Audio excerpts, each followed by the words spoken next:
இன்னைக்கு அந்த சார் யாருன்னு கேட்க முடியுமா? எல்லாருக்கும் அப்பா நான் தான் அப்பான்னு சொல்லக்கூடிய முதல்வர் வேந்தர்னு பெருமைப்படுகிறார். பாதிக்கப்பட்ட பெண்களுக்கும் நீங்க தானே ஐயா அப்பா. அப்போ யார் அந்த சாருன்னு நீங்க இதற்கு சரியான தீர்வு கொடுப்பீங்கன்னு நாங்க நம்புறோம். அண்ணா யூனிவர்சிட்டி பிரச்சனை எல்லாருக்கும் தெரிஞ்சது.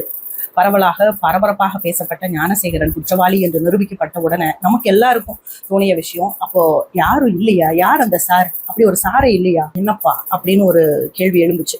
இந்த பிரச்சனையை முதலாக கையில் எடுத்துக்கொண்டு இதன் விவரங்களை மக்களுக்கு தெளிவுபடுத்தியது அண்ணாமலை அவர்கள் தான். இப்ப அதே அண்ணாமலை அவர்கள் ஒரு கேள்வி எழுப்பியிருக்காங்க. குற்றவாளி இவர் தான் நிரூபிக்கப்பட்டிருக்கு. சிபிஎஸ்சிஐடி மூலமாக போடப்பட்ட இன்னொரு எஃப்ஐஆரின் நிலைப்பாடு என்ன? இப்படிப்பட்ட குற்றவாளி இடைப்பட்ட நாட்கள்ல வெளியே வருவதற்கு யார் அனுமதித்தது? அவர் தொடர்பு கொண்ட காவல் அதிகாரி யாரு? அவர் தொடர்பு கொண்ட திமுக பிரமுகர் யாரு? அந்த கோட்டூர் சண்முகம் அவர்கள் திமுக கட்சியை சேர்ந்தவர் ஏன் ஹெல்த் மினிஸ்டர் மா சுப்பிரமணியன் அவரிடம் பேசினாரு? அப்ப இவர்களுக்கான தொடர்பு என்ன?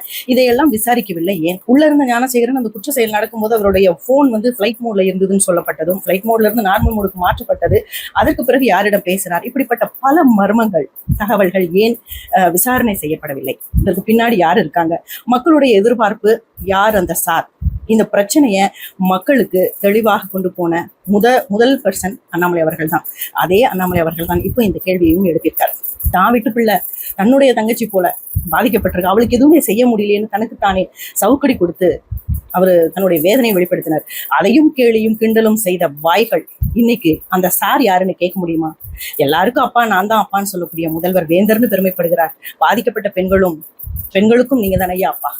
அப்போ யார் அந்த சாருன்னு நீங்க இதற்கு சரியான தீர்வு கொடுப்பீங்கன்னு நாங்க நம்புறோம். அண்ணாமலை அவர்களுடைய எதிர்பார்ப்பு, குற்றச்சாட்டு கரெக்டா இதற்கான குற்றவாளிகள் கண்டுபிடிக்கப்பட்டு தண்டனைக்கு உட்படுத்தப்படுவார்கள் என்பதையும் நாங்கள் நம்புகிறோம்.